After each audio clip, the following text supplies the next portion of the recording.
Will the House please come to order? Good afternoon. Devotional exercises this afternoon will be led by the Reverend Karen Johnston of the First Unitarian Universalist Society of Burlington.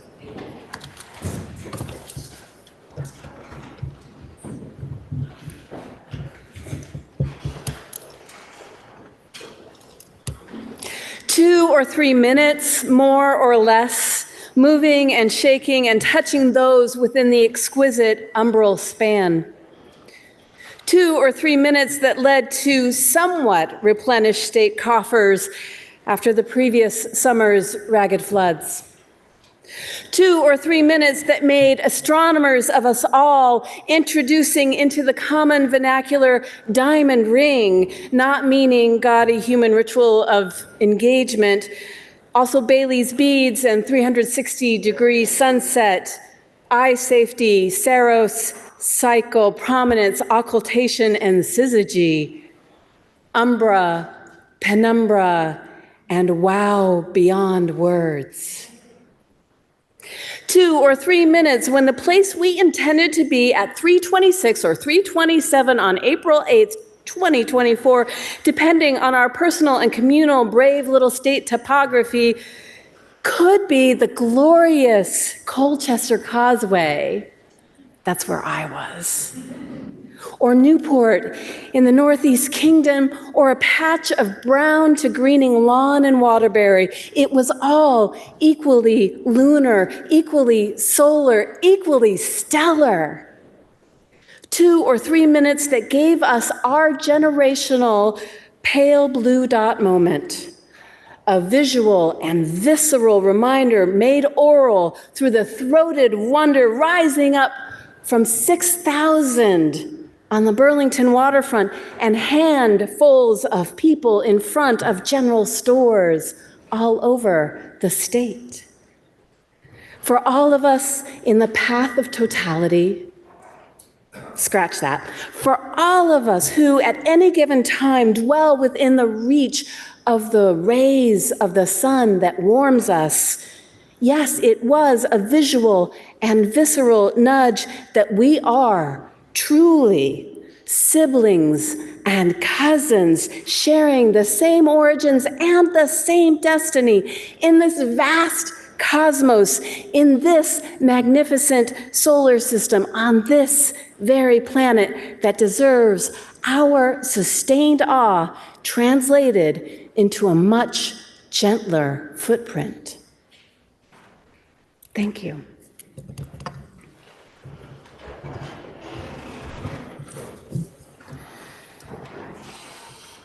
We have a bill on the notice calendar requiring referral to a money committee pursuant to House Rule 35A.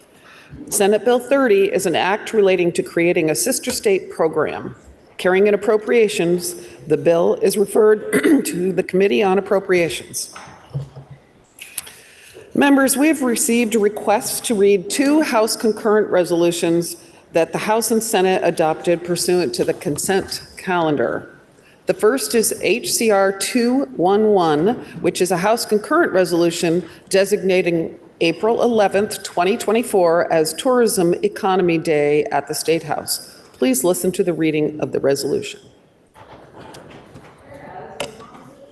Destination for dining, lodging, art, history, and outdoor recreation. And this creates business opportunities, attracts new residents, and incentivizes Vermonters to stay. And whereas tourism and hospitality are vital to the sustainability of rural and urban communities alike across all 14 of Vermont's counties. And whereas, according to the U.S. Travel Association, in 2023, tourists spent $3 billion in Vermont, a $200 million increase over the prior year. And whereas the Vermont Department of Labor has reported that through September 2023, 11.5% of the state's workforce was employed in the leisure and hospitality sector, consisting of 30,287 persons in accommodations and food services and 5,356 individuals in arts and recreation. And whereas the Vermont Department of Taxes has estimated that through most of 2023, tourism-related tax revenue equaled $417,300,000. And whereas the Vermont Ski Areas Association tallied 4,134,832 skier visits for the season ending in the spring of 2023, a market expansion over the 3,762,047 visits for the prior season. And whereas meaningful representation and inclusion are essential to ensure that Vermont is welcoming to everyone so that all people, regardless of background, can experience the joy of visiting the state. And whereas industry leaders embody destination stewardship as they center community values in their work. And whereas the strong and positive impact of tourism on Vermont's economy is cause for great celebration. Now, therefore, be it resolved by the Senate and House of Representatives that the General Assembly designates April 11th, 2024 as Tourism Economy Day at the State House. And be it further resolved that the Secretary of State be directed to send a copy of this resolution to the Commissioner of Tourism and Marketing, to the Vermont Chamber of Commerce, and to Ski Vermont. Next is HCR 213, which is a House concurrent resolution congratulating the Vermont Housing Finance Agency on its 50th anniversary. Please listen to the reading of the resolution. Whereas every U.S. state and territory has an agency to finance the construction of affordable housing, and on April 11th, 1974, Governor Salmon signed the Vermont Housing Finance Agency Act, which became Act 260. And whereas the Vermont Housing Finance Agency's VHFA mission is to finance and promote affordable, safe, and decent housing opportunities for low and moderate income Vermonters. And whereas since 1974, VHFA has assisted 31,000 home buyers and supported the development of 9,600 affordable apartments. And whereas VHFA is a strong partner to the lenders, municipalities, utilities, developers, real estate professionals, investors, and each branch of government. And whereas several housing shocks, including the Great Recession, Tropical Storm Irene, COVID-19, and an increasing number of natural disasters, inflation, and varying interest rates put pressure on housing affordability, accessibility, and safety. And VHFA deftly navigated through these crises. And whereas recently VHFA rose to address the state's evolving housing needs, launching several new programs, including expanding access to weatherization, paying off mortgage, utility, and tax arrearages, funding for sale home construction, expanding employer-supported housing, and supporting first-generation homebuyers. And whereas VHFA started the Vermont Housing Investment Fund in 2020, which has already added $17 million in philanthropic, federal, and in-state funding to address critical housing funding gaps. And whereas the agency provides crucial data, tools, and resources for the state and local communities through its Vermont Housing Data website and regular publications. And whereas VHFA operates through its values of integrity, innovation, belonging, and equity. Now, therefore, be it resolved by the Senate and House of Representatives that the General Assembly congratulates the Vermont Housing Finance Agency on its 50th anniversary, and be it further resolved that the Secretary of State be directed to send a copy of this resolution to the VHFA. Are there any announcements? Member from Burlington. Thank you, Madam Speaker. I ask the body to welcome my guest today, Reverend Karen Johnston. Originally from Oregon, Reverend Karen moved east as an adult, living in upstate New York, Boston, Washington, D.C., and eventually Florence, Mass., where she spent 2 decades as a licensed clinical social worker, first working directly with families, with infants and toddlers, and then as a sought-after national workshop leader. As her bio says, she has been swimming in the insight meditation stream of Buddhism, practicing meditation, deepening her spiritual practice of befriending death, including being trained as an end-of-life doula. And she was also the founder of the Date with Death Club, a curriculum to explore mortality in community. Thank you so much for joining us. And as you can tell, the first UU in Burlington is has a bunch of great Sundays that anyone's welcome to join. Will the guests of the member from Burlington please rise and be recognized?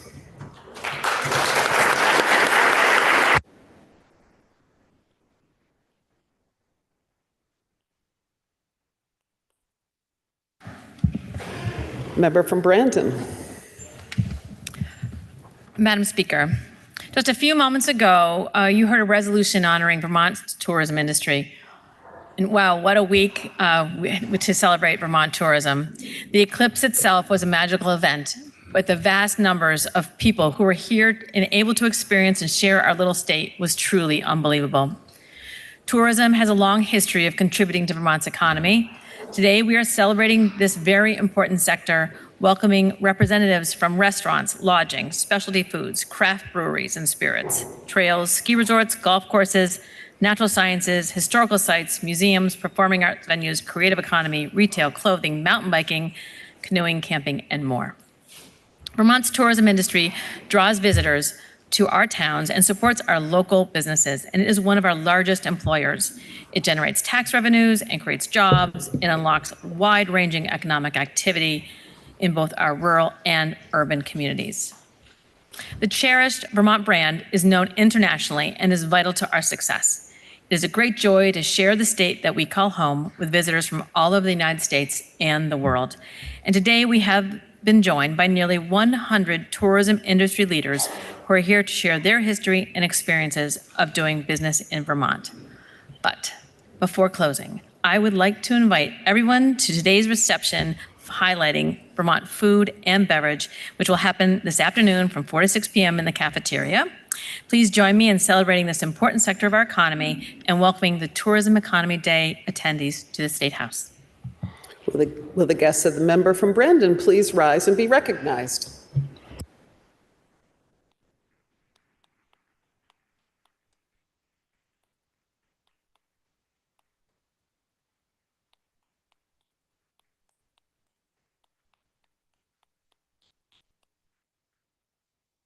Member from Waterbury. Thank you, Madam Speaker. We heard just now a resolution celebrating the 50th anniversary or birthday of the Vermont Housing Finance Agency. They wanted me to let you also know that that was also the day that Benny and the Jets was #1 on the Billboard charts.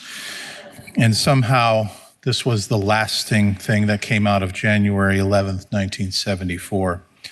As home mortgage rates soared in the early 1970s through the early 1980s, at a time when Vermont homeowners may have needed 20% down payment and paid an extremely high mortgage rate, VHFA began issuing single-family bonds, initially making 600 low-interest home loans. As we've seen with the current housing crisis, building and mortgage rates have soared once again over the last several years, making the need for VHFA and their commitment to financing affordable housing even stronger and deeper. To date, VHFA has helped over 31,000 Vermonters buy their first home and have financed the development of over 9,500 affordable units across the state. Forged as a public instrumentality and performing essential governmental functions, the state and this body has relied on VHFA to consistently provide data with integrity, launch innovative programs, all the while centering equitable access to housing. Some of those recent programs have included a first-generation homeowner grant program, an enhanced down payment program, and a new middle-income home building program. And they also facilitated the payment for foreclosures and taxes during the pandemic to many homeowners who were threatened with the loss of their homes. Madam Speaker, the Vermont Housing Finance Agency is well on their way to outlasting Sir Elton. They are an integral part of our affordable housing programming, and I ask that you welcome them to the body so we can celebrate their success. They're seated in the gallery. Will the guests of the member from Waterbury please rise and be recognized?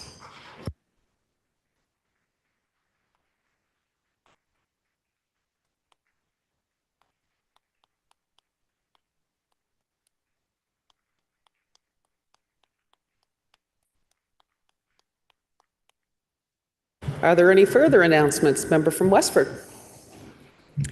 Madam Speaker, Please help me in welcoming to the body today Emerge Vermont. Their class of 2024 is here, along with Executive Director Elaine Haney. Emerge supports aspiring women leaders, according to their website, but I'd personally edit that a little bit to just say supports women leaders, because I think they're already there. I could give you an impressive list of statistics around Emerge women holding public office, but I think all I need to do is really look around this chamber. Please help me welcome them. Will the guest of the member from Westford please rise and be recognized?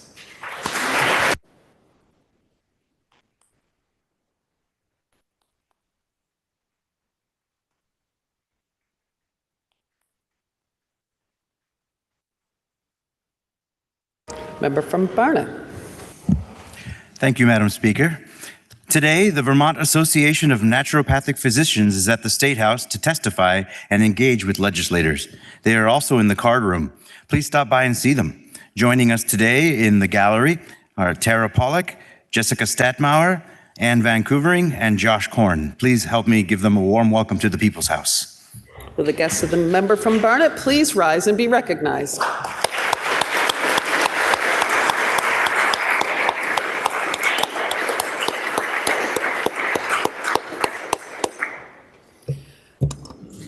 Member from Williston, thank you.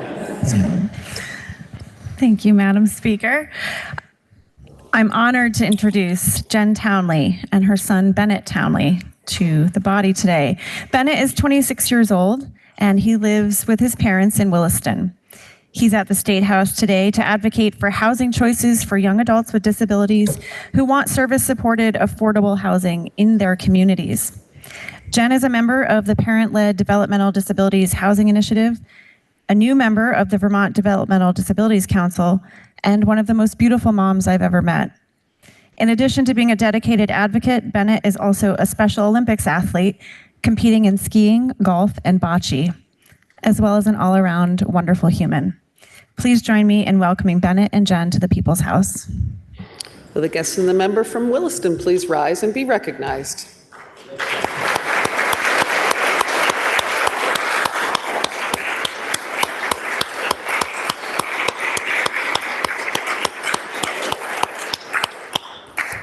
Member from Fairfax. Thank you, Madam Speaker. I have a very special guest today. Alex Cohen might be our newest Vermonter. I think this is week 2 that she and her partner have moved to Vermont from Philadelphia. She is the new marketing assistant at the Patrick Leahy Burlington International Airport. And I asked the body to help me welcome her to our, but also her new state. Will the guest and the member from Fairfax please rise and be recognized?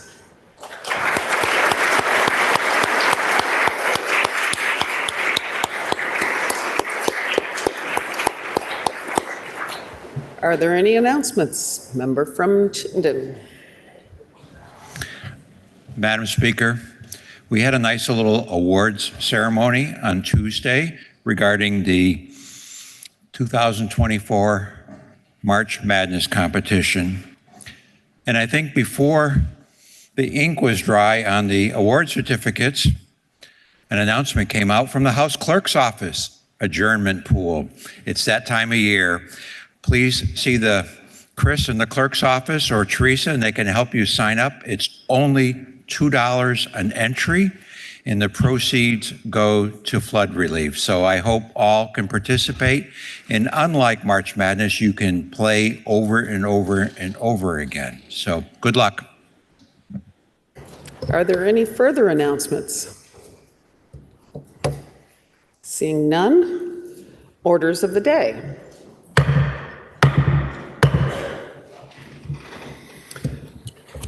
Members, we begin with House Bill 543, which is an act relating to Vermont's adoption of the Social Work Licensure Compact.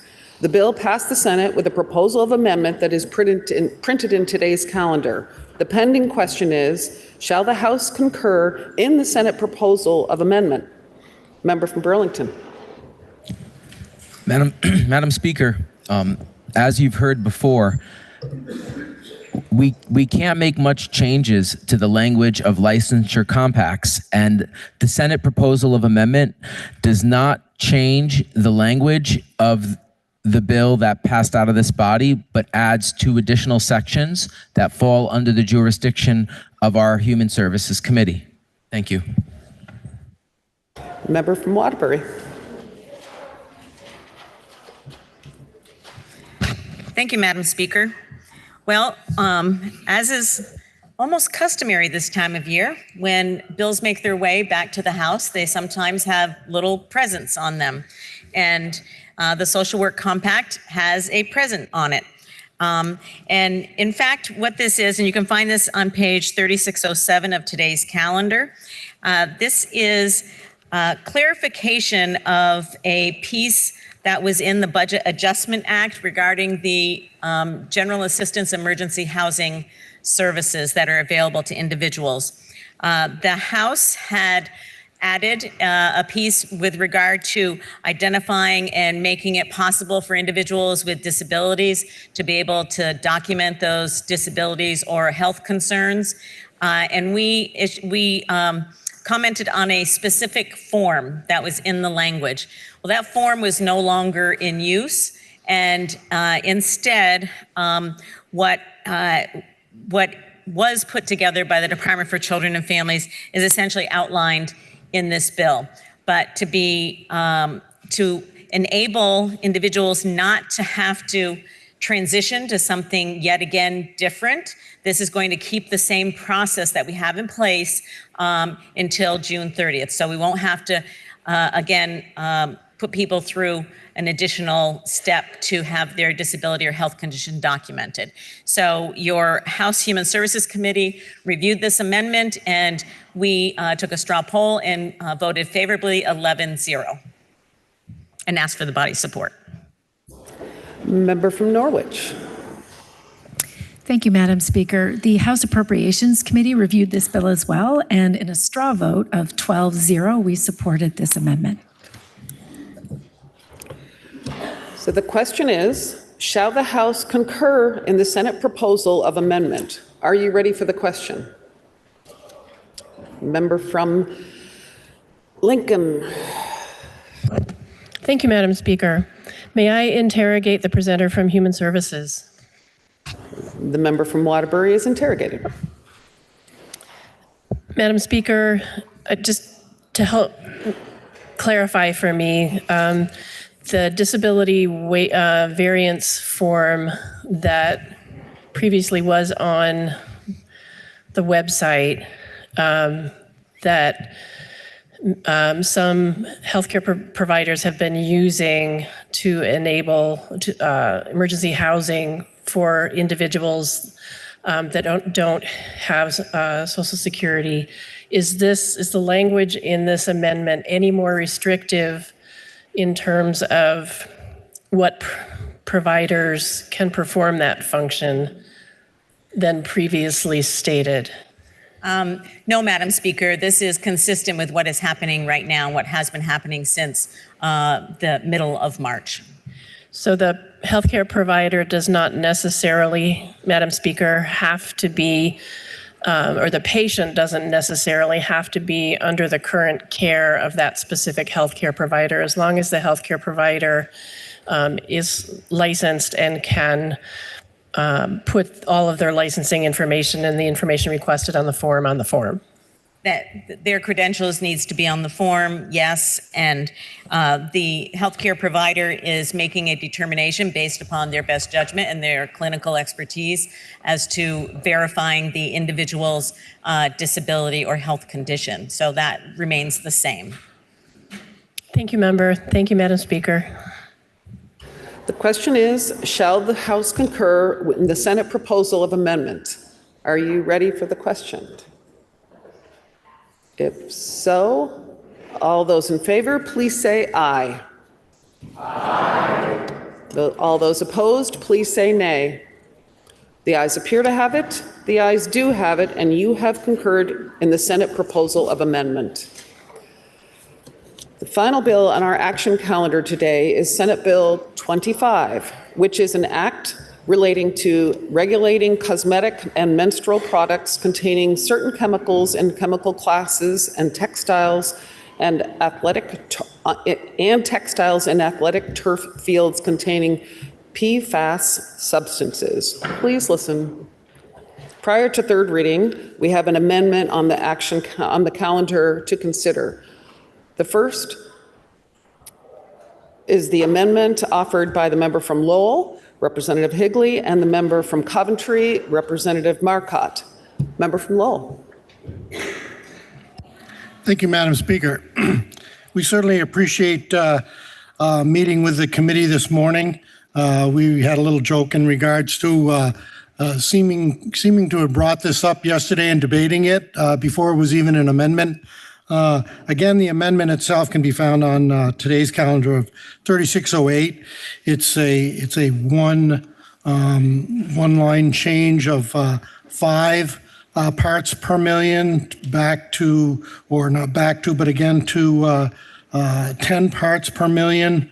The representative from Coventry and I found out kind of after the fact that we have a cosmetic manufacturer in one of our towns, and in talking with an individual representing Personal Care Products Council, it was determined that other cosmetic manufacturers in Vermont as well could be adversely affected by this.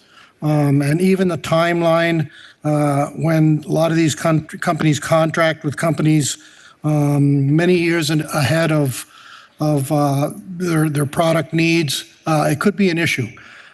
So again, we were happy to discuss this in committee this morning, and with that, I'd like to yield to the member from Coventry.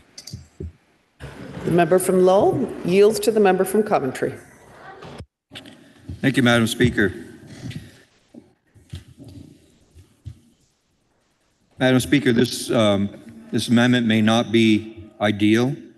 I think we all would like to have a rate of 0 lead content in anything that we have. Unfortunately, that's, I think, a goal that we need to strive for. But at this time, with only one jurisdiction in the country that has reduced that rate from 10 parts per million to 1 part per million, we really don't know what the consequences will be. And to change our rate to 5 parts per million instead of the 10 parts per million can adversely affect the businesses that are within the state of Vermont. The problem with that is that there are other manufacturers of raw materials that our Vermont businesses use, and I don't believe that those businesses that operate outside the state of Vermont will change their numbers to be able to sell in the state of Vermont. So I'm worried about our Vermont businesses, although they are striving to bring that lead content down. So I think at this time it's really prudent for us to wait and to see what else happens throughout the country before we lower that ceiling down. To see what else happens in the country, so that we're not forcing our Vermont businesses to either spend a lot of extra dollars that need to be spent to get their parts per million down to that 5, or to make sure that they can receive the raw materials that they need to produce their product from outside of the state. So I just want to say that we certainly appreciate the work of the committee on this bill. I think we all know that PFAS has been a huge issue, not just in Vermont, but throughout the country and throughout the world. And there's a lot of work being done by other states, and the federal government is finally working towards the removal of at least 6 of the chemicals, PFAS. And I know, as a resident of the town of Coventry, that our landfill in Coventry is working to piloting a project to remove PFAS from the leachate that goes through the landfill. We know it's not the landfill's fault. It's all the products that wind up in the landfill. That's the last place that they go. And so we need to do everything we can to remove PFAS and to stop the manufacture of PFAS. So I certainly appreciate the committee's work on that. And I know this isn't probably the easiest amendment to vote for, but at this time, I think it's the prudent thing for us to do and keep a watch on it. And hopefully down the road, there'll be other jurisdictions that will lower that rate that we can then match. So with that, Madam Speaker, I ask for the body's support. Thank you. Member from Bennington.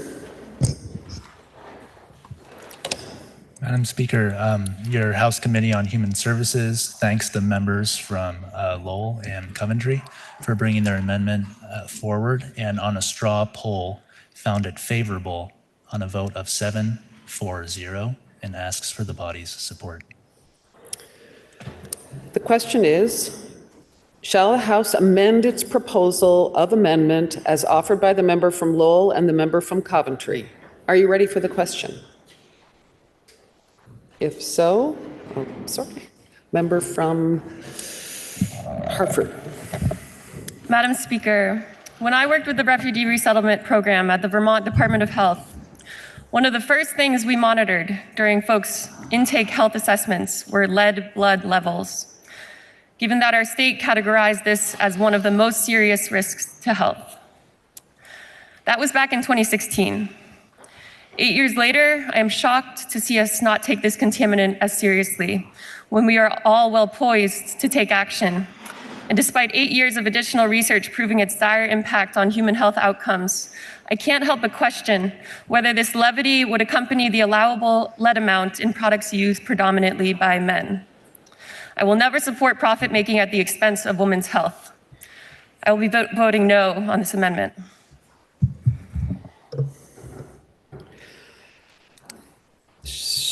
So the question is, shall the House amend its proposal of amendment as offered by the member from Lowell and the member from Coventry? Are you ready for the question? Member from Waterbury. Madam Speaker, thank you. I just want to stand, and I realize that this poses conflicts for individuals. And I think it's clear that none of us in this room want to consume or have lead in our bodies or the bodies of our family, friends, and loved ones, or any other Vermonter for that matter. The reality is that lead persists in many natural elements, and those natural elements are used in the cosmetics industry, particularly in Vermont.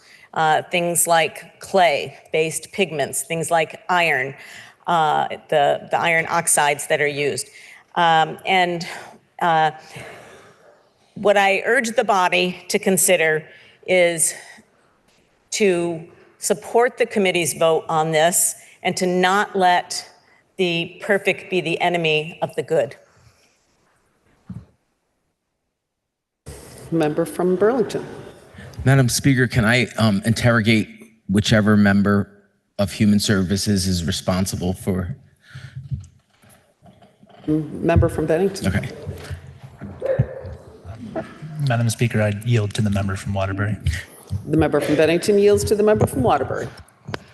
Madam Speaker, what testimony was taken about the impact of changing the number?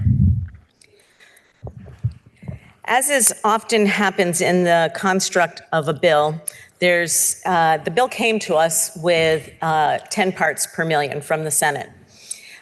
We took testimony from the state toxicologist and also from impacted industry. And during that process, on the day before we voted this out, we moved from 10, there was a proposal to move to 1. I'm just being totally transparent here. And then as part of a compromise, along with other elements of the bill that extended the deadline for the companies to come into compliance, and the part of the bill that enables the Attorney General's office to extend for a further year in terms of any enforcement action if a company's not able to come into compliance or to document their compliance. We compromised in committee on 5. That was at a relatively late point in the construction of the bill. And after the bill closed out of our committee, after we voted on the bill, we have heard a great deal from members of the industry, really in support of the amendment that is before us today. And after considering the elements that they indicated to us would be impactful in their businesses and on the things that frankly we can't control, our committee voted to approve the amendment 7-4. Thank you, thank you for the detail, member. Thank you, member. Madam Speaker, I can't support using the higher number. As a person who has survived growing up in an EPA Superfund site and seeing the devastation that environmental pollution has on human health and on ecology, and also as a member of this body representing the people of Vermont who've suffered from the pollution of PFAS, I just can't in good conscience increase that number. So I can't vote with the committee, sorry. Member from Waterbury. Madam Speaker, I just want to be clear, this is not about PFAS, this amendment. The question is, shall the House amend its proposal of amendment as offered by the member from Lowell and the member from Coventry? Are you ready for the question? Member from Danby? From Dorset? Close. Madam Speaker, when we enact consumer protection legislation, it's typically because a danger of the possibility of harm exists for Vermonters, and an industry isn't doing enough on their own to protect Vermonters from that danger or that harm. That's certainly the case with lead, on which the world's leading health agencies agree there is no safe level in drinking water or our blood, and for which we've heard the personal care products industry standard is 10 parts per million. The gap between those two numbers, what health agencies say is safe in our blood, what the personal care products industry has deemed acceptable in their products, is what requires our action. That's why I was so thankful for the work of your committee on human services when they proposed a 5 parts per million level for lead in personal care products. And I thank the chair for acknowledging the fact that 5 parts per million was already a compromise. We have heard that another state, a much larger state, I'll note, has already gone further, setting an acceptable level of 1 part per million. This amendment proposes a level 10 times that. It would effectively render this bill irrelevant when it comes to lead, setting our level at precisely the existing level of the industry standard. I'll be voting no, and I urge the body to join me. Member from Waterbury. Thank you, Madam Speaker. It's precisely for the reason that the larger state, Washington, it does have a level of 1, is currently under suit, is being sued, and is precisely for that reason that our committee took the overall approach with this bill to follow market leaders in places where we thought was the best avenue to take. I can say that if Washington was not being sued, we most likely probably would have recommended a lower level. However, we have to take everything into consideration. And I would fully expect your Human Services Committee to come back at a later point with a lower level. But at this time, we did not feel that that was prudent. The question is, shall the House amend its proposal of amendment as offered by the member from Lowell and the member from Coventry. Are you ready for the question? Member from, already forgot, from Madam Hartford. Madam Speaker, I'd like to request a roll call on this amendment.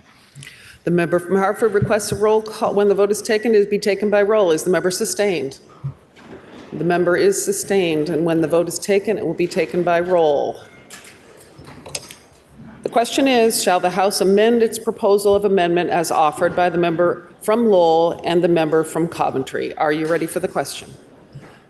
Member from Derby. Derby. Thank you, Madam Speaker.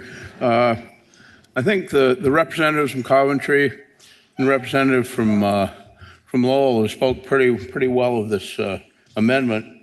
And I think every one of us in this General Assembly are here to promote business in Vermont, not to close it.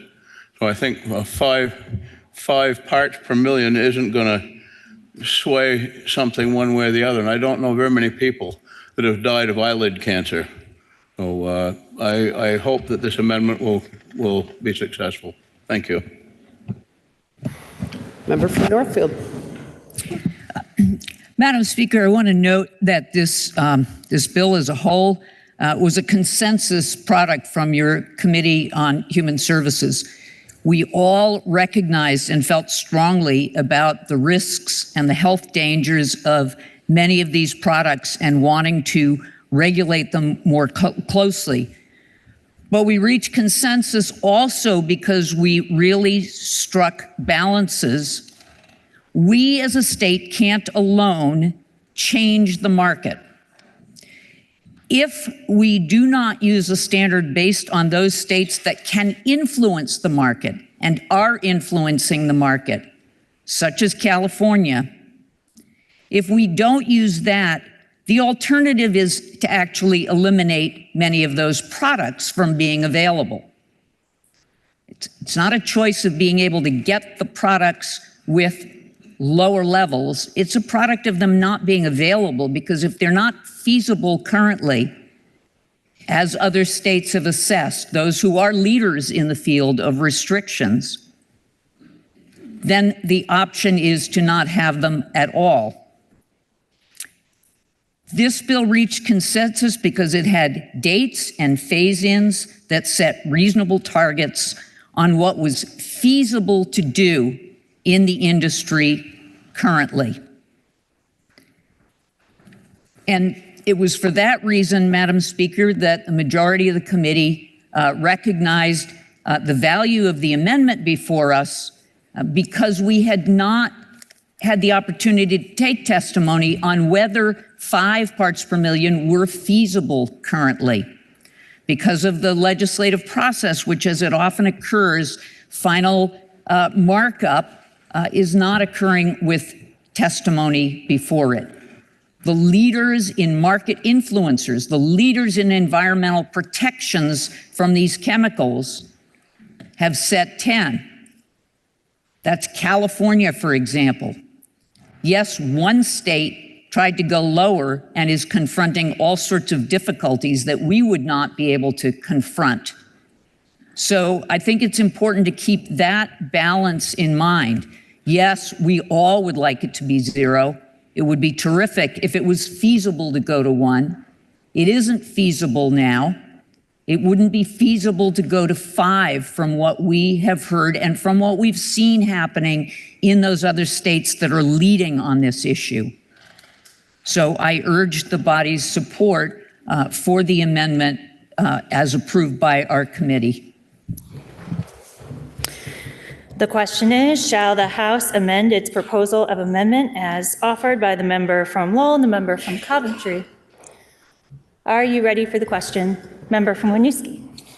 Thank you, Madam Speaker. I do just want to clarify some pieces on the floor for folks.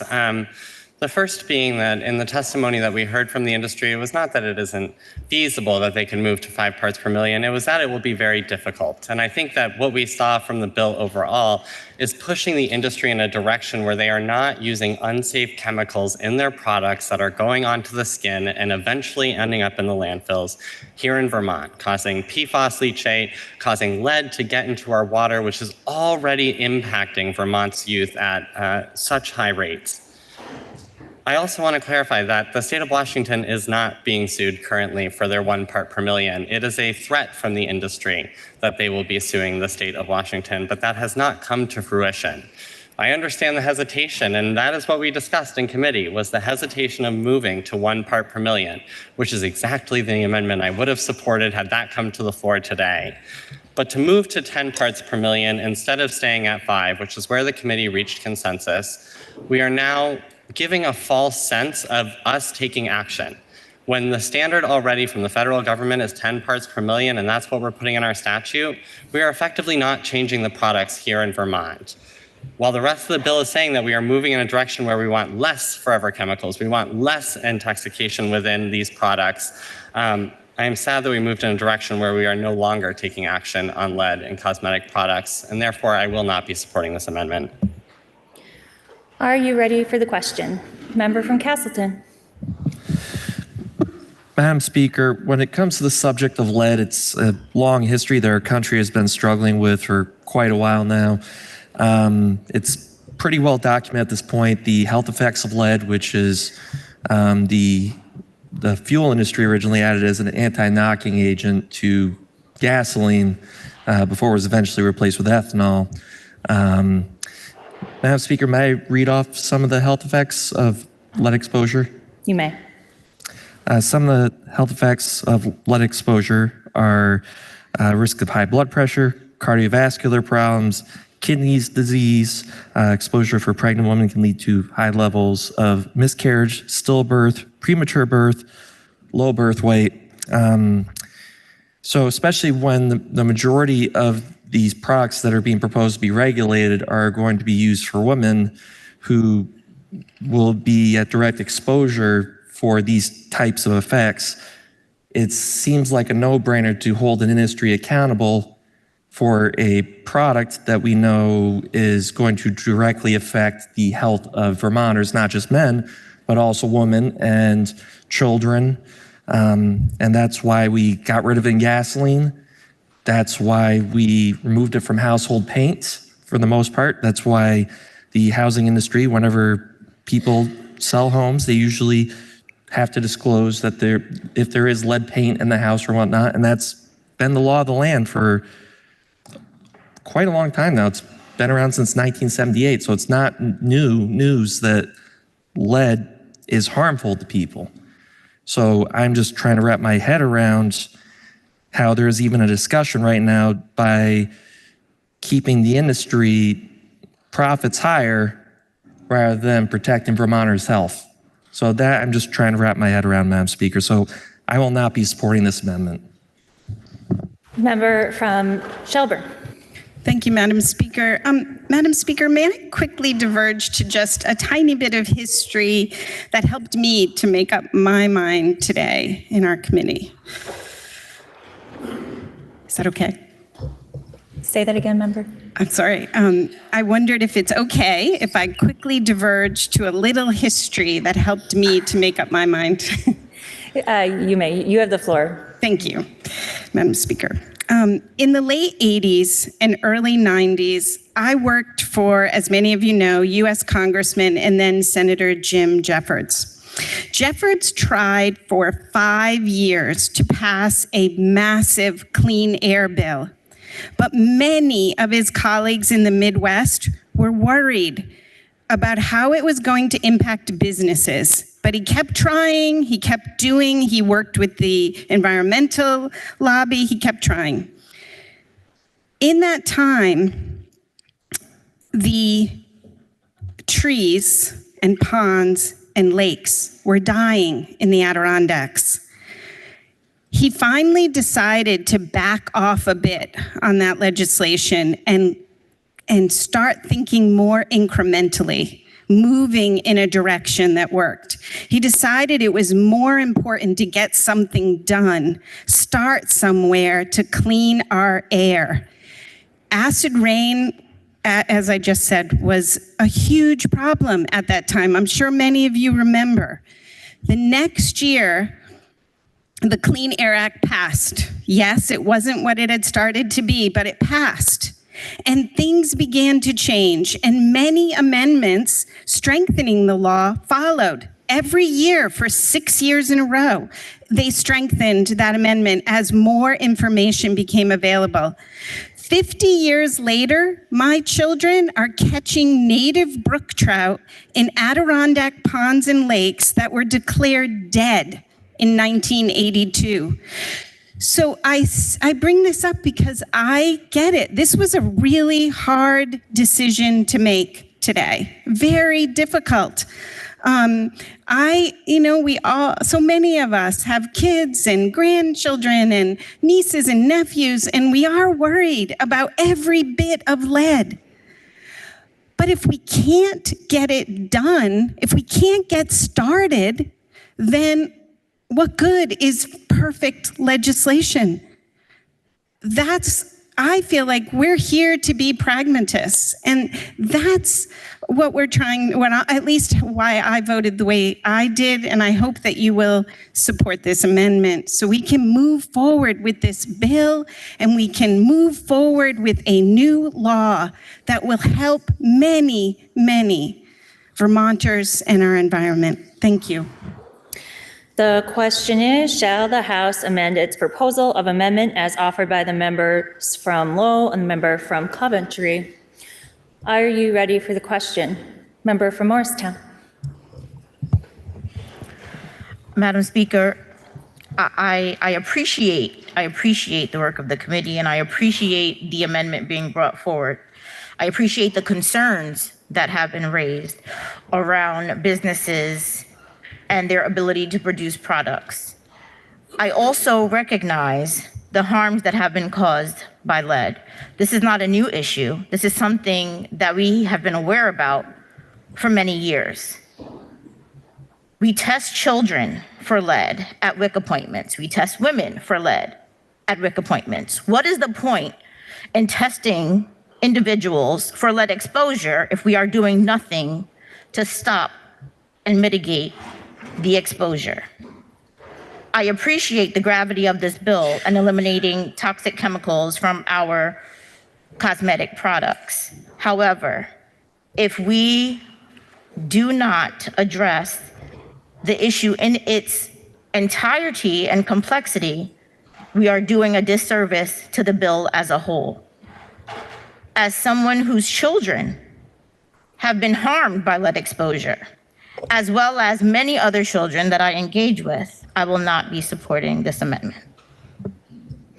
The question is, shall the House amend its proposal of amendment as offered by the member from Lowell and the member from Coventry? Are you ready for the question? If so, will the clerk please call the roll?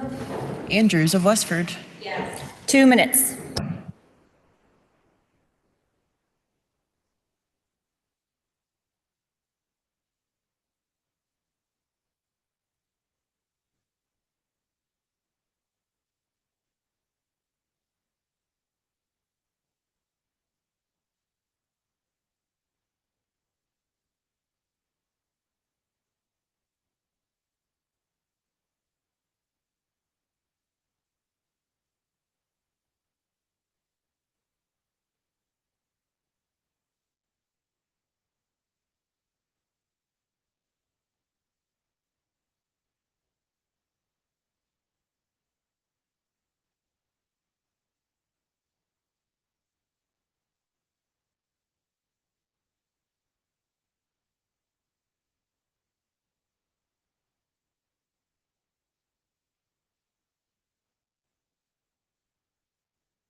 Will the House come to order and members kindly take their seats?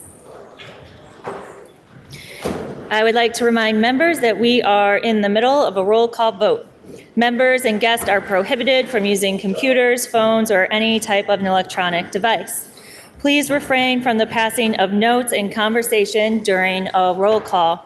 When the clerk calls your name, please answer in a loud and clear voice so that clerk can accurately record your vote.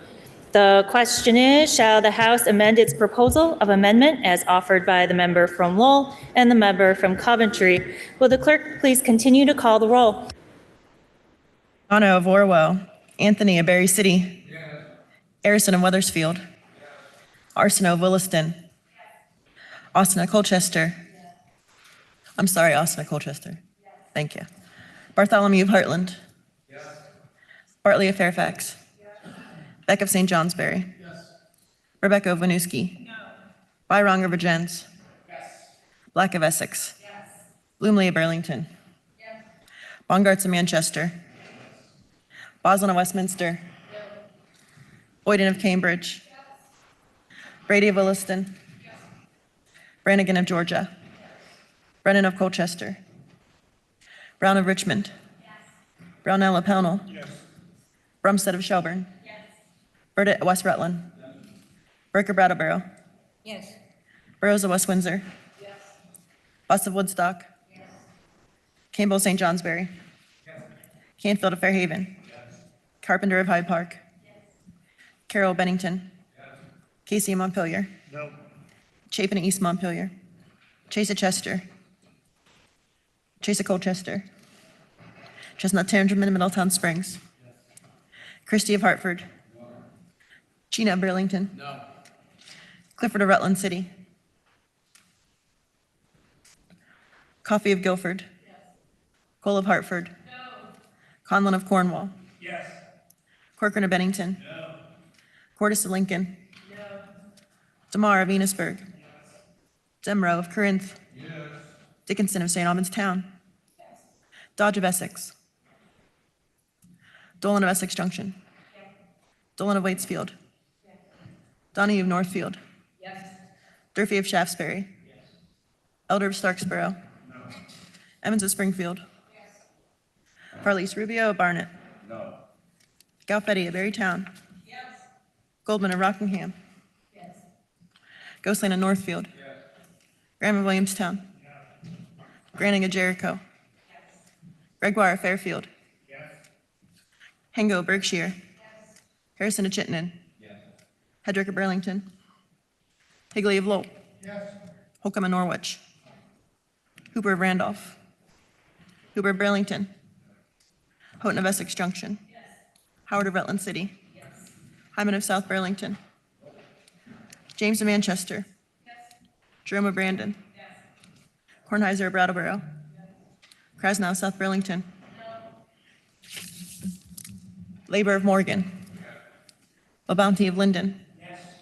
Lally of Shelburne. Lalone of South Burlington. Lamont of Morristown. Lanford of Virgins. LaRush of Franklin. Levitt of Grand Isle. Lipsky of Stowe. Logan of Burlington. Long of Newfane. McGuire of Rutland City. Marcotte of Coventry. Mazin of Thetford. Matos of Milton. McCann of Montpelier. McCarthy of St. Albans City. McCoy of Pulteney. McFawn of Berrytown. McGill of Bridport. Mahaly of Calais. Minier of South Burlington. Morgan of Milton. Morris of Springfield. Morrissey of Bennington. Rowicki of Putney. Nicole of Ludlow. Knott of Rutland City. Noyes of Wilkett. Nugent of South Burlington. O'Brien of Tunbridge. Odie of Burlington. Oliver of Sheldon. Page of Newport City. Piella of Londonderry. Parsons of Newbury. Pat of Worcester. Pearl of Danville. Peterson of Clarendon. Pouch of Heinsberg. Priestley of Bradford. Quimby of Linden. Rachelson of Burlington. Rice of Dorset. Roberts of Halifax. Samus of Castleton. Sakowitz of Randolph. Shy of Middlebury. Shaw of Pittsford. Sheldon of Middlebury. Sibilia of Dover. Sims of Craftsbury. Small of Winooski. Smith of Derby. Squirrel of Underhill. Stebbins of Burlington. Stevens of Waterbury. Stone of Burlington. Supernaut of Barnard. Taylor of Milton. Taylor of Colchester. Templeman of Brownington. Selena of Brattleboro. Toof of St. Albans Town. Torrey of Moortown. Troiano of Standard. Walker of Swanton. Waters Evans of Charlotte. White of Bethel. Women of Bennington. Williams of Berry City. Williams of Granby. Wood of Waterbury. Andriano of Orwell. Brennan of Colchester. Chapin of East Montpelier. Chase of Chester. Chase of Colchester. Clifford of Rutland City. Hooper of Randolph. Levitt of Grand Isle. Lipsky of Stowe. Logan of Burlington. McCann of Montpelier. Morgan of Milton. O'Brien of Tunbridge. Oliver of Sheldon. Parsons of Newberry. Pat of Worcester. Sheldon of Middlebury. Walker of Swanton. Member from Essex. Madam Speaker, may I vote? You may. I am so sorry, Garifano of Essex.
Members, please listen to the results of your vote. Those voting yes, 101. Those voting no, 28. The ayes have it, and you have amended the House proposal of amendment.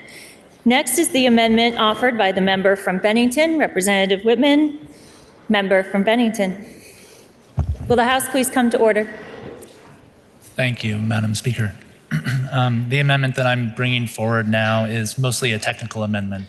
that basically, working with Legislative Council, noticed that the term chapter instead of subchapter was used within several sections of the bill, Section 1, Section 3, 3 instances in Section 7, and 1 instance in Section 8.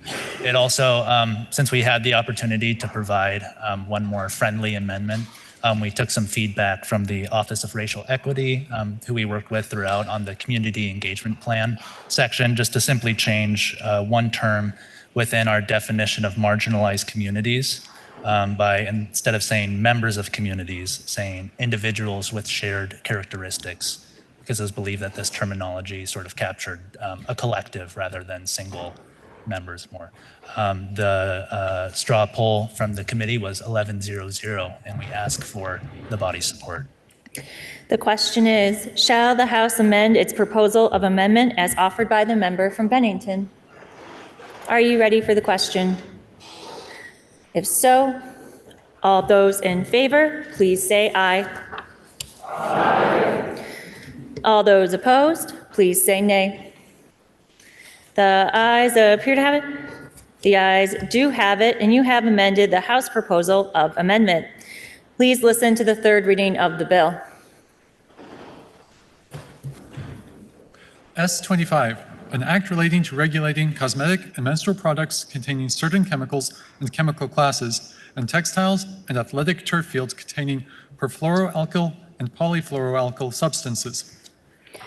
The question is, shall the bill pass in concurrence with proposal of amendment? Member from Bennington. Thank you, Madam Speaker. Appreciate the dialogue that we've been having on lead, and now I'd like to bring us back to the big star of this bill, which is PFAS. And I'd like to speak a little bit about sort of the multiple layers in which PFAS is addressed within S25, especially as it relates to costs in absence of the action that we could be taking on this bill.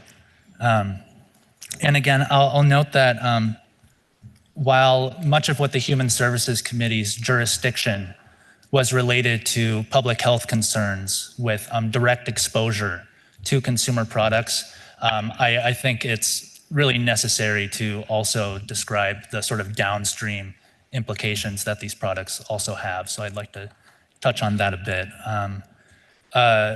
Madam Speaker, as was widely reported yesterday, PFAS has serious environmental costs, and our nation is preparing to spend $9 billion on the remediation of PFAS alone.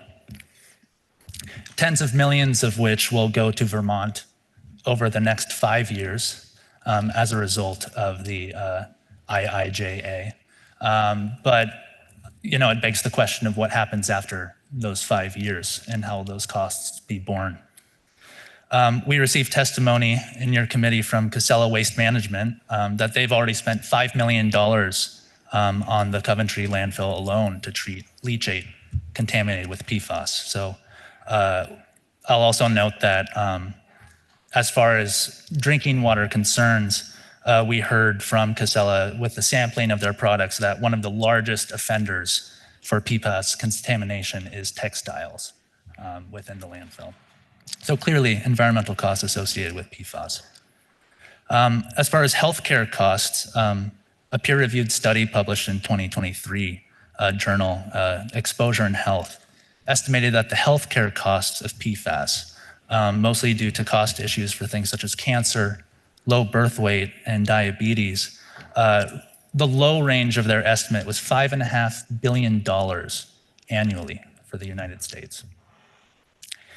Madam Speaker, to provide a little bit more context about why I believe these product bans are important, I would like to share some of my experiences representing a district that has been almost entirely contaminated by PFAS. Before becoming a representative, I was actually employed as a construction inspector for the waterline remediation for the town of Bennington, and saw firsthand what it really means to remediate PFAS. First, it's millions of dollars in construction costs to tear open roads, install municipal water mains out to where private wells were previously, the disruption of tearing apart people's yards to bring forward water lines, and my least favorite part of all, which is destruction of private wells, which also took part as far as PFAS remediation. And after going through this with my community, I'm sure you could imagine my surprise when I came to the legislature and learned that PFAS was being used in things like pizza boxes, furniture, babies' diapers. While we spent millions of dollars remediating PFAS and the environment, we were still introducing it to our bodies on a daily basis. And Madam Speaker, my understanding of why S25 fell within the jurisdiction of Human Services Committee is because of the risk of direct exposure. So yes, while we received testimony that, say, an athletic field made of artificial turf that was treated with PFAS has the potential to contaminate roughly 800,000 gallons of drinking water per year. We also received testimony that something as simple as a swab with a cheesecloth could remove that PFAS off of the turf field in samples that have been taken. So this is part of the reason that we heard from the reporter of the bill on the Senate side, the senator from Rutland, when he testified to our committee that one of the chief concerns that we're trying to address is the health impacts on athletes as a result of artificial turf. And we also expanded that to consider residences. So again, while we know that PFAS as a molecule is very durable, we know from experience that the waterproofing and surfactant effects as a whole are subject to runoff, wear, and migration. So I'd also like to just kind of frame S25 just a little bit more before concluding. And that's, yesterday the question was posed of whether or not other states are taking sort of action on this scale. And I realized that in providing my response, I failed to mention that the state of Maine has taken a very different approach to addressing PFAS.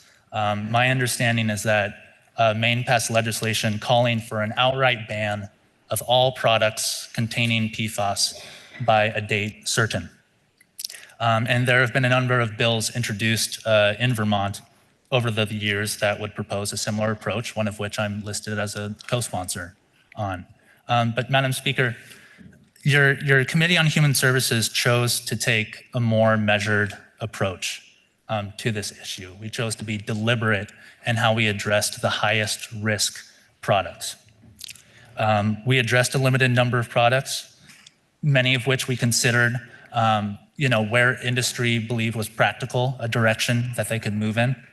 And we had a lot of ideas about how we could address these ideas and maybe tweak statutes and come up with these novel understandings. But in many cases, we chose to, within S25, match our statute with other states for really the purpose of not creating undue complications for manufacturers that might be working in the state of Vermont and wouldn't need to be working between various different legislations, between different jurisdictions. Furthermore, we continually, throughout the process, I want to reassure the body, heard feedback from stakeholders on all sides, including industry, on how to further refine our language to reduce unintended consequences while still achieving the goals of public health support. So again, I really believe that this bill has been the result of dialogue, in many cases consensus, and when we couldn't reach consensus, at least we had the democratic process to make decisions for us. And also balancing what was practical for industry with public health. And given that process that took place within the bill, I would ask that when the vote is taken, it be taken by roll. The member from Bennington requests that when the vote is taken, it be taken by roll. Is the member sustained? The member is sustained. When the vote is taken, it will be taken by roll. The question is, shall the bill pass in concurrence with proposal of amendment? Are you ready for the question? Member from Clarendon. Thank you, Madam Speaker. May I inquire of the presenter of the bill, please? The member from Bennington is interrogated. Madam Speaker, throughout the bill, it speaks to the manufacturer. And I'm trying to understand the difference between the manufacturer and the retailers. And I know there's language in there about retailers. The manufacturer, it exempts them, but I guess my question is, when a shopper, someone of us or anybody in the state goes to a Walmart, a Costco, are we able, after the effective dates that are in the bill, going to be able to buy the products that we want, or will that retailer not be able to put those products on the shelf? I'm just trying to get the difference between manufacturer and retailer. Thank you, Madam Speaker. So our definition of manufacturer basically means what most folks would think of as a manufacturer, right? It is somebody with the business of assembling products.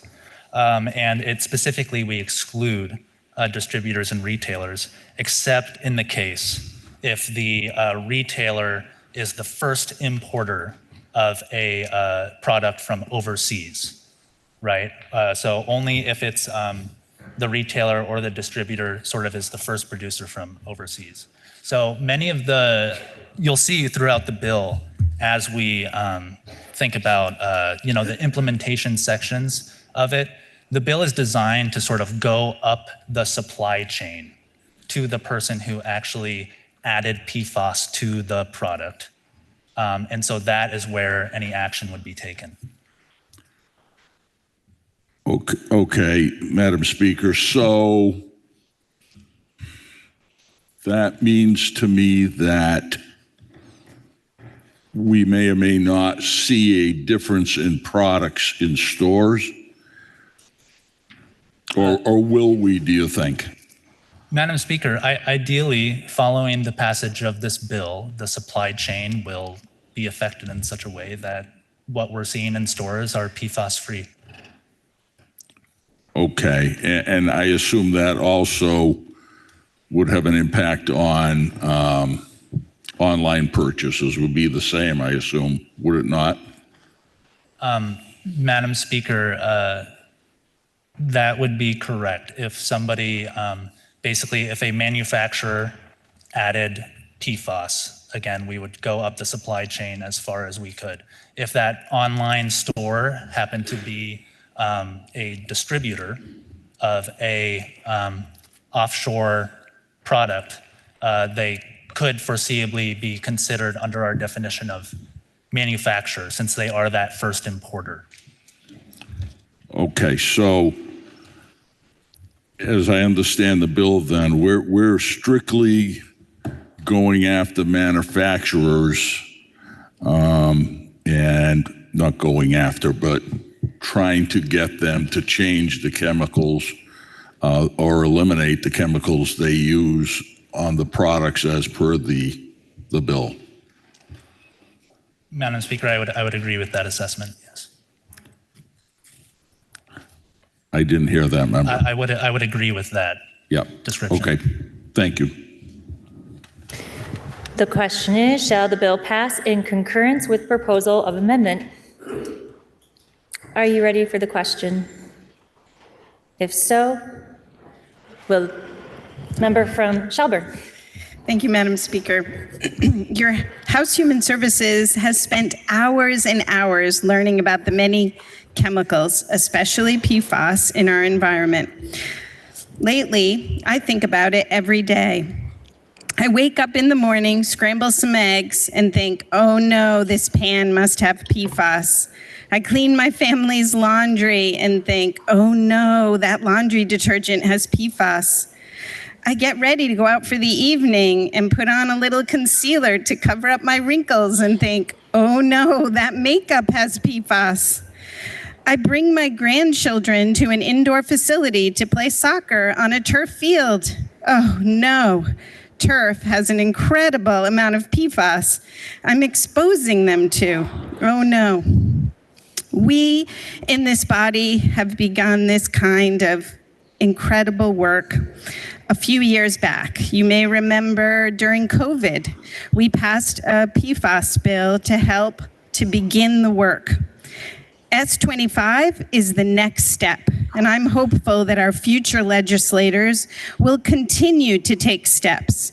We need to keep moving forward to protect Vermonters, to protect our environment, one step at a time.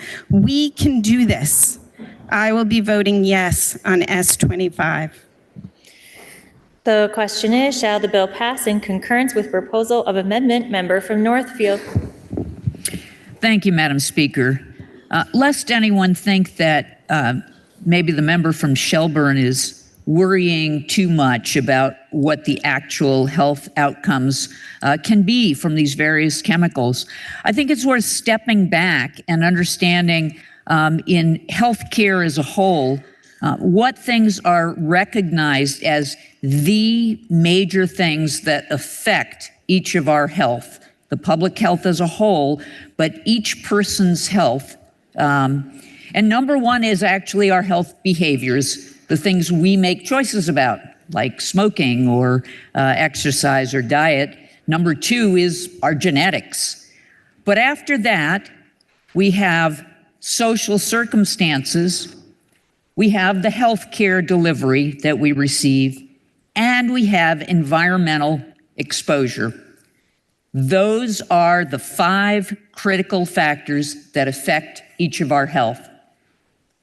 This bill makes a huge impact on addressing some of the most known environmental exposures that directly affect our health. It comes to a huge amount of healthcare cost, as you've heard referenced. This bill balances those critical needs with feasibility, but it's because of the impact on health that your Health Human Services Committee voted unanimously in support of what this bill is achieving and intends to achieve. So we ask your body's support. The question is, shall the bill pass in concurrence with proposal of amendment? Are you ready for the question? If so, will the clerk please call the roll? Andrews of Westford, Andriano of Orwell, Anthony of Berry City, Arison of Weathersfield. 2 minutes.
Will the House please come to order and members kindly take their seats? Will the House please come to order? I would like to remind members that we are in the middle of a roll call vote. Members and guests are prohibited from using computers, phones, or any type of an electronic device. Please refrain from the passing of notes and conversation during a roll call. And when the clerk calls your name, please answer in a loud and clear voice so the clerk can accurately record your vote. The question is, shall the bill pass in concurrence with proposal of amendment? Will the clerk please continue to call the roll? Arsenault of Williston. Austin of Colchester. Bartholomew of Heartland. Bartley of Fairfax. Beck of St. Johnsbury. Rebecca of Winooski. Byrong of Regents. Black of Essex. Bloomley of Burlington. Bongarts of Manchester. Boslin of Westminster. Boyden of Cambridge. Brady of Williston. Brannigan of Georgia. Brennan of Colchester. Brown of Richmond. Brownell of Pownell. Brumstead of Shelburne. Burdett of West Rutland. Burke of Brattleboro. Burrows of West Windsor. Buss of Woodstock. Campbell of St. Johnsbury. Canfield of Fairhaven. Carpenter of Hyde Park. Carroll of Bennington. Casey of Montpelier. Chapin of East Montpelier. Chase of Chester. Chase of Colchester. Chestnut Tangerman of Middletown Springs. Christie of Hartford. Cheena of Burlington. Clifford of Rutland City. Coffey of Guilford. Cole of Hartford. Conlon of Cornwall. Corcoran of Bennington. Cordes of Lincoln. DeMar of Venusburg. Demrow of Corinth. Dickinson of St. Albans Town. Dodge of Essex. Dolan of Essex Junction. Dolan of Waitsfield. Donahue of Northfield. Durfee of Shaftesbury. Elder of Starksboro. Emmons of Springfield. Farley's Rubio of Barnet. Galfetti of Berrytown. Garifano of Essex. Goldman of Rockingham. Ghostland of Northfield. Graham of Williamstown. Granning of Jericho. Gregoire of Fairfield. Hango of Berkshire. Harrison of Chittenden. Hedrick of Burlington. Higley of Lowell. Holcomb of Norwich. Hooper of Randolph. Hooper of Burlington. Houghton of Essex Junction.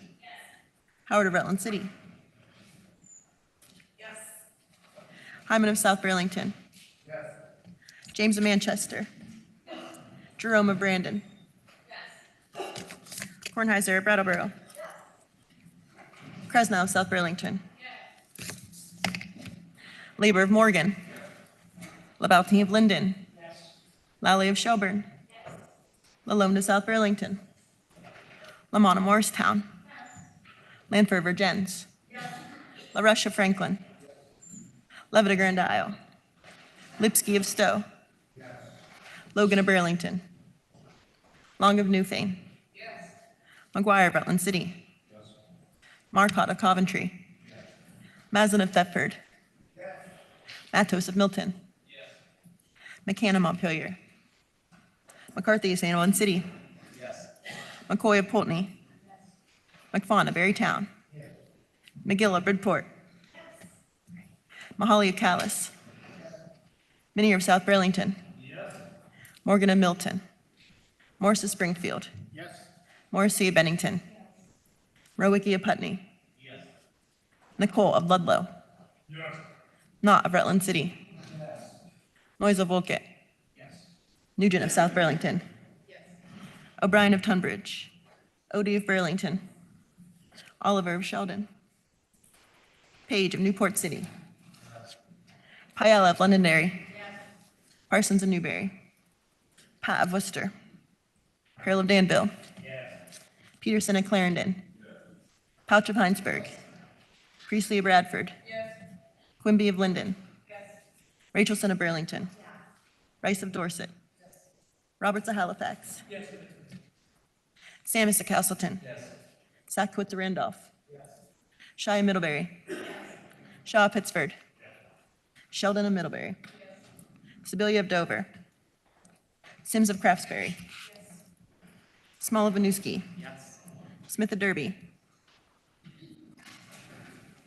Smith of Derby. Squirrel of Underhill. Stebbins of Burlington. Stevens of Waterbury. Stone of Burlington. Supernaut of Barnard. Taylor of Milton. Taylor of Colchester. Templeman of Brownington. Toledo of Brattleboro. Toof of St. Albans Town. Torrey of Moortown. Troiano of Stannard. Walker of Swanton. Waters Evans of Charlotte. White of Bethel. Women of Bennington. Williams of Berry City. Williams of Granby. Wood of Waterbury. Andrews of Westford. Andriano of Orwell. Anthony of Berry City. Brennan of Colchester. Burdett of West Rutland. Chapin of East Montpelier. Chase of Chester. Chase of Colchester. Clifford of Rutland City. Conlon of Cornwall. Granting of Jericho. Hedrick of Burlington. Hooper of Randolph. Lalone of South Burlington. Levitt of Grand Isle. Logan of Burlington. McCann of Montpelier. Morgan of Milton. O'Brien of Tunbridge. Oliver of Sheldon. Parsons of Newberry. Pat of Worcester. Sibilia of Dover. And Walker of Swanton. For purpose of explanation, member from Richmond. Madam Speaker, S25 takes an important additional step to protect Vermonters from PFAS and the associated health risks. By prohibiting these chemicals in personal care products, textiles, artificial turf, and cookware, we act to protect public health and the environment, with more work still ahead of us. Member from Waitsfield. Madam Speaker, I support this bill as an important next step for Vermont to take to reduce public exposure to the harmful PFAS chemicals, known disturbingly as forever chemicals. Member from Halifax. Madam Speaker, ever wonder why so many of our cats and dogs are getting cancer? Because the forever chemicals are themselves bonded so closely, PFAS treatments don't stick well to textiles, carpeting, and consumers' goods. Research shows that chemicals like these end up in our household dusts, making pets and babies the canaries in today's coal mines. But in working with building product manufacturers, I found they don't want to poison their customers, and they don't want to use chemical treatments that aren't effective. S25 is a standardized scientific regulation that manufacturers can use in procurement and to clean up their own supply chains. Member from Waterbury. Madam Speaker, I enthusiastically cast my vote in favor of S25 to reduce hazardous chemicals from our environment and our bodies.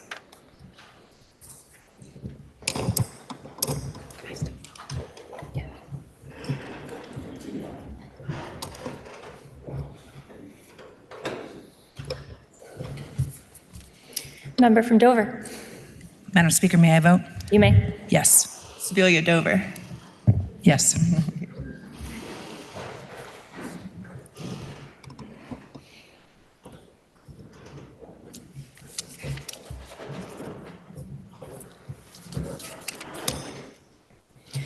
Members, please listen to the results of your vote. Those voting yes, 130.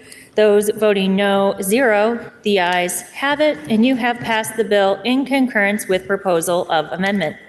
Members, that completes the orders of the day. Are there any announcements? Member from Rutland City. Thank you, Madam Speaker. Today in the People's House, I have a constituent visiting. Will the House please come to order? She sits on the Board of Aldermen in Rutland City, and I would like the members to welcome her to the People's House. Her name is Kiana McClure. Will the guest of the member from Rutland City please rise and be recognized?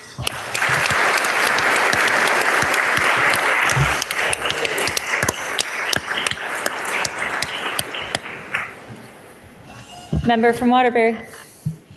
Thank you, Madam Speaker. Just a reminder to your General and Housing Committee that we'll be meeting 10 minutes after the floor.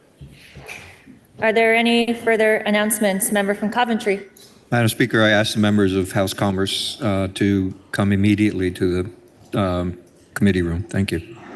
Member from Morristown. Thank you. Madam Speaker, I'd just like to remind the body that last month we had the Land Access Opportunity Board had to cancel their breakfast, and it has been rescheduled. So they will be in the cafeteria tomorrow serving quiche and some local spinach and honey from local farmers. So please join them in the cafeteria tomorrow from 8:30 a.m. until 10:30 to learn more about the Land Access Opportunity Board. Thank you. Member from Guilford. Madam Speaker, just a reminder, we are 1 week away from the event of the season, Legislative Cabaret. We are still looking for acts. We have a great lineup so far, but yours will improve it. And tickets are also available, and that info is in an email that was sent out to members. Cabaret is Thursday, April 18th. Be there. Are there any further announcements? Seeing none. Member from Poultney, can you please offer us a motion to adjourn until Friday, April 12th, 2024 at 9:30 a.m.? Madam Speaker, I make a motion this body stand in adjournment until Friday, April 12th, 2024 at 9:30 a.m. You have heard the motion. Are you ready for the question? If so, all those in favor, please say aye. Aye. All those opposed, please say nay. The ayes appear to have it. The ayes do have it, and this body stands in adjournment until tomorrow at 9:30 a.m.